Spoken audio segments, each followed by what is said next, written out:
So, how does someone go from being a United States war hero, a US senator, and even a secretary of war, to then leading the biggest armed rebellion against that exact same country?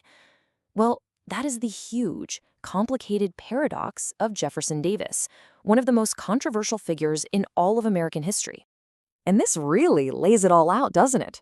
On one side, you've got this long, impressive career serving the United States at the absolute highest levels, and on the other side, his one single defining role, President of the Confederate States. His entire life was literally split down the middle between two nations. Before he was the face of the Confederacy, Jefferson Davis was basically the poster child for an American statesman. His whole journey started at the country's top military academy, and it took him all the way to a seat in the president's cabinet. What's really incredible here is just how fast this all happened. I mean, look at this. He graduates from West Point in 1828. Less than 20 years later, he's a celebrated war hero, and in that same year, he's appointed to the U.S. Senate. Just a few years after that, boom, he's the Secretary of War. This wasn't just a career, it was a meteoric rise. He was a total insider, deep within the American establishment.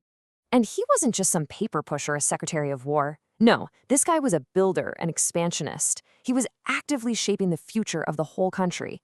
He thought a transcontinental railroad was absolutely vital, and he was a key player in the Gadsden Purchase, which, grabbed the land needed for a southern route. These are things that literally changed the map of the United States. So, all of this builds to what has to be the most dramatic pivot in American political history. How do you go from being a builder of the Union to the man chosen to lead a rebellion to tear it all down? How does that even happen? This little detail is so telling. When his home state of Mississippi left the Union, he went with it. See, for a lot of people back then, your loyalty was to your state first. But his big farewell speech to the Senate wasn't some fiery, triumphant call to arms. He actually called it the saddest day of my life. That really gives you a window into the mind of a man who was leaving the very country he had spent decades serving and building. Okay, so now he's president of the Confederacy, and the challenges are just massive. I mean, think about it. He had to build an entire national government, a treasury, a military, the whole shebang, out of thin air. And get this irony. To actually fight the war, he had to centralize power and even start a military draft, which were ideas that went completely against the states' rights platform that the whole secession was supposedly about. But let's not guess at the motivation. What was it all for? Let's hear it from the man himself.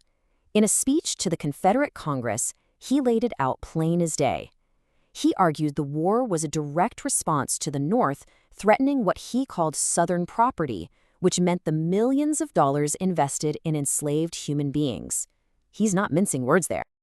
All right, so let's talk about his job as commander-in-chief. You'd think a West Point grad and a war hero would be a natural at this, right? Well, it's complicated.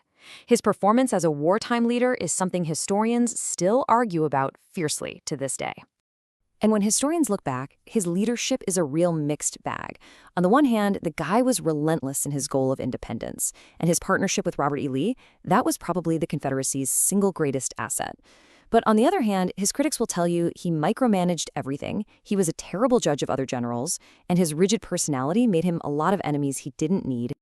Now this is where things get really wild.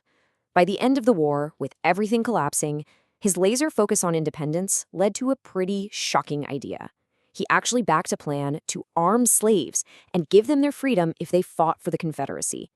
It was a desperate, last-ditch Hail Mary that came way too late, but it shows he was willing to sacrifice even the institution of slavery itself for a shot at winning. So we all know the Confederacy did not survive, but what happens to its one and only president? Well, his story is far from over.